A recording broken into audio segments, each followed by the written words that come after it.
दोस्तों और भक्तों, अपनी श्रृंखला जीवन गाथा श्री गुरु तेग बहादुर जी के अंतर्गत आज हम 7वें एपिसोड में गुरु जी का प्रयाग में आगमन के बारे में जिक्र करेंगे। आशा करता हूँ कि आपको यह भी पसंद आएगा और अगर आप भी मेरी तरह आस्था रखते हैं तो कृपया करके लाइक और सब्सक्राइब अवश्य कर दें, जिससे कि आने वाले इन्हीं धार्मिक प्रोग्राम्स का जिक्र आपके लिए प्रायोरिटी बन जाए और आपको मिलता रहे, यही कामना करता हूँ। तो गुरु जी तेग बहादुर जी का आगमन जब प्रयागराज में होता है तो असंख्य श्रद्धालु आप जी का दर्शन करने के लिए आते हैं और यथाशक्ति अपनी भेंट अर्पण करके गुरु जी का दर्शन करके अपना जीवन सफल करते हैं। पहले सारा दिन गुरु जी त्रिवेणी स्नान करके संगत को और ब्राह्मणों को दर्शन देकर दान देते रहे। बाद में संगत ने शहर में एक हवेली सुधार कर उसमें आपको अपने सेवकों सहित ठहराया। यहाँ संगतें गुरु जी के दर्शन के लिए आने लगी और यहाँ के श्रद्धा देखकर गुरु जी को बहुत खुशी हुई। सब कोई अपनी श्रद्धा और शक्ति के अनुसार भेंट ले लेकर गुरु जी के पास आ रहा था और गुरु जी के वचन सुनकर आनंद प्राप्त कर रहा था। दूर दूर से संगतें आई हुई थी और अटूट लंगर चल रहा था। सब कोई लंगर से भोजन खाकर तृप्त होकर वहाँ से जाते हुए गुरु जी की प्रशंसा कर रहा था। तो दोस्तों, वहाँ पर भी आज प्रयागराज यानी कि इलाहाबाद में भी गुरु जी के ऐतिहासिक गुरुद्वारे हैं, जिनके दर्शन और जहाँ लंगर चलते रहते हैं। आप भी जाकर कभी मौका लगता है तो अवश्य दर्शन कीजिए और लंगर खाइए। अब हम जिक्र करते हैं कि श्री दशमेश पिता गुरु गोविंद सिंह जी का गर्भ प्रवेश का एपिसोड है। इसमें प्रयागराज के निवास के समय एक दिन माता नानकी जी ने स्वाभाविक श्री गुरु जी को कहा कि बेटा, आप जी के पिताजी ने एक बार मुझे वचन दिया था, तेरे घर तलवार का धनी और बहुत ही प्रतापी शूरवीर पौत्र ईश्वर का अवतार होगा। मैं उनके वचनों को याद कर रही हूँ और ये प्रतीक्षा कर रही हूँ कि आपके पुत्र का मुँह मैं कब देखूँगी। बेटा जी, मेरी यह मुराद पूरी करो, जिससे मुझे भी सुख की प्राप्ति हो। अपनी माता जी के यह मीठे वचन सुनकर गुरु जी ने वचन किया कि माता जी, आपका मनोरथ पूरा करना अकाल पुरख के हाथों में है और हमें भरोसा है कि वह आपके घर एक तेज प्रतापी ब्रह्मज्ञानी पौत्र प्रदान करेंगे। गुरु जी के यह आशावादी वचन सुनकर माताजी बहुत प्रसन्न होते हैं। माताजी के मनोरथ को पूरा करने के लिए गुरुजी नित्य प्रति प्रातःकाल त्रिवेणी स्नान के लिए जाते हैं और अंतर्ध्यान होकर वृत्ति जोड़कर वहाँ बैठकर पुत्र प्राप्ति के लिए अकाल पुरख की आराधना भी करते हैं।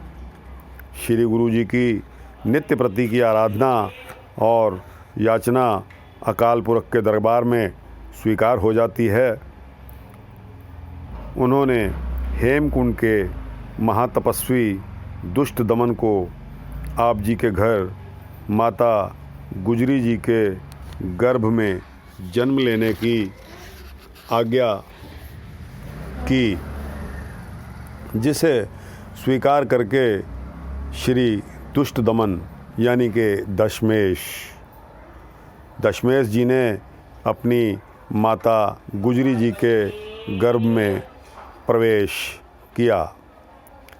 श्री दशमेश जी अपनी जीवन कथा विचित्र नाटक में लिखते हैं, मुरपित पूरब कियस प्याना, भांत भांत के तीरथ नाना। ये चौपाई है जो कि दशमेश पिताजी ने अपने विचित्र नाटक में खुद ही लिखी है। मैं फिर इसको दोहराता हूँ। मुरपित पूरब कियस प्याना, भांत भांत के तीरथ नाना। जब ही जात त्रिवेणी भये, पुण्य दान दिन करत बितये। तही प्रकाश हमारा भयो, पटना शहर विखे भव लयो। दसम ग्रंथ की विचित्र नाटक में यह 7वें अध्याय में पंक्तियां निहित हैं। अब गुरु जी का इसके आगे का कार्यक्रम काशी जाने का होता है। गुरु जी लगभग 6 महीने प्रयागराज में निवास करते हैं और प्रदेशों की संगत का उद्धार करने के लिए यहाँ से चलते हैं। मार्ग में श्रद्धालु प्राणियों को नामदान का उपदेश देते हुए गुरु जी का आगमन काशी में होता है। आप जी का काशी आगमन सुनकर यहाँ की संगतें दर्शन करने के लिए आती हैं। एक दिन आप जी के पास काशी नगर के बहुत से पंडित चर्चा करने के लिए आए। बातचीत के दौरान गुरु जी से अपने भ्रम निवृत्त करके पंडित प्रसन्नता के साथ वापस हुए और गुरु जी की महिमा का गुणगान करने लगे। यहाँ आप जी के पास संगत का आना जाना और भीड़ लगी रहती थी। आसपास की संगत भेंट ले लेकर गुरु जी के दर्शनार्थ आती और अपना जन्म सफल करके गुरु जी की महिमा का गुणगान करती। यहाँ से जौनपुर की संगत के मुखिया थे गुरबख्श। उनको गुरु जी कैसे वरदान देते हैं। आप जी की महिमा सुनकर जौनपुर की संगत भी गुरु जी के दर्शनों के लिए आती है। इस संगत के मुखिया भाई गुरबख्श ने सारी रात गुरु जी की उपस्थिति में कीर्तन सत्संग किया, जिससे प्रसन्न होकर गुरु जी ने भाई गुरबख्श को वचन दिया कि भाई गुरबख्श जी, तुम्हारी यमों की फांसी को तोड़ दिया है। तेरे घर जो पुत्र होगा वह भक्ति भाव के साथ कीर्तन किया करेगा। संगत बड़े प्रेम के साथ और चाव से उसको सुना करेगी। इस तरह गुरु जी की वचन सुनकर गुरबख्श को बहुत आनंद प्राप्त होता है और संगत के साथ वह प्रसन्नतापूर्वक घर को जाता है। इसके पश्चात काशी से गुरु जी सासाराम शहर गुरु घर के एक मसंद सिख जिसका नाम फग्गू है, फग्गू की चिरकाल की दर्शन करने की भावना को पूरा करने के लिए आते हैं। भाई फग्गू ने एक मकान बनवाकर उसका दरवाज़ा बहुत ही बड़ा रखा हुआ था और उसके आगे एक खुला आंगन रखा हुआ था। जब लोगों ने फग्गू से इसका कारण पूछा तो फग्गू ने बताया कि यह घर उसने गुरुजी के लिए बनवाया है कि जब आप जी घोड़े पर सवार होकर आएंगे तो उन्हें बाहर ना उतरना पड़े और वे घोड़े पर चढ़े चढ़ाए ही मेरे घर के अंदर प्रवेश कर जाएं। फग्गू की इस श्रद्धामयी भावना को अनुभव करके गुरुजी ने काशी से तैयार होकर रास्ते में मिर्ज़ापुर आकर सिखों को दर्शन देकर करमनाशा नदी को पार करके फग्गू के घर में प्रवेश किया। आप जी का इस तरह अचानक आगमन देखकर फग्गू बहुत ही प्रसन्न होता है और गुरुजी के चरणों पर माथा टेककर गुरुजी को पलंग पर विराजमान करता है, जो उसने विशेषतः गुरुजी के विश्राम के लिए ही बनवाया था। गुरुजी कुछ दिन यहाँ टिके रहते हैं, निवास करते हैं और फग्गू की प्रेम और श्रद्धा के साथ जो सेवा होती है उस पर बहुत ही प्रसन्न होते हैं। प्रसन्न होकर आप जी ने ब्रह्म ज्ञान की शक्ति प्रदान करके फग्गू को निहाल किया।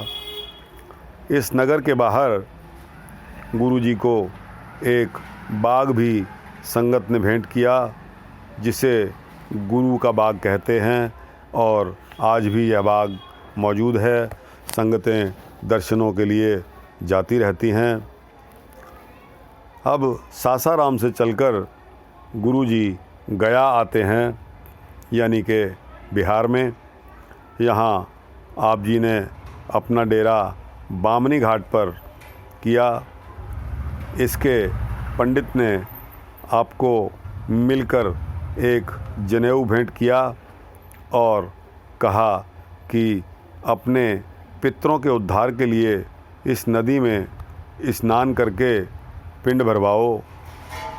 पंडितों की प्रार्थना सुनकर गुरुजी ने विचार किया कि वह ये तो माया के भूखे हैं, इन्हें माया के साथ बहुत प्यार है। यह विचार करके गुरुजी ने फल्गु नदी में स्नान करके पंडितों को कहा कि तुम जितना धन चाहते हो मांग लो। उन्होंने कहा कि हमें सर्वांश दान दो। उनकी बात को सुनकर आप जी ने अपने पास एक चादर और एक अंगोछा जो हाथ साफ करने वाला था रख लिया और बाकी जो कुछ भी था सब इनको दे दिया। फिर पंडितों ने कहा कि गुरुजी हमें एक पत्र हुक्मनामा लिख दो, जिस करके आपकी सारी सिक्खी भी हमें दान दिया करे। गुरुजी ने हंसकर कहा कि पंडित जी इतना लोभ नहीं किया करते, जो कुछ प्राप्त हो उसी से ही संतुष्ट रहना चाहिए। इसके पश्चात एक रात विश्राम करके गुरुजी अपने परिवार सहित चलकर पटना शहर पहुंचते हैं। तो दोस्तों, पटना का वृत्तांत भी बहुत ही लुक्रेटिव है, बहुत ही आकर्षक है और समय इजाज़त नहीं देता, तो यहीं आज इसकी समाप्ति करते हैं। वाहिगुरु जी का खालसा, वाहिगुरु जी की फतेह। अगले अंक में हम पटना निवास का गुरु जी का जिक्र करेंगे। तब तक के लिए धन्यवाद।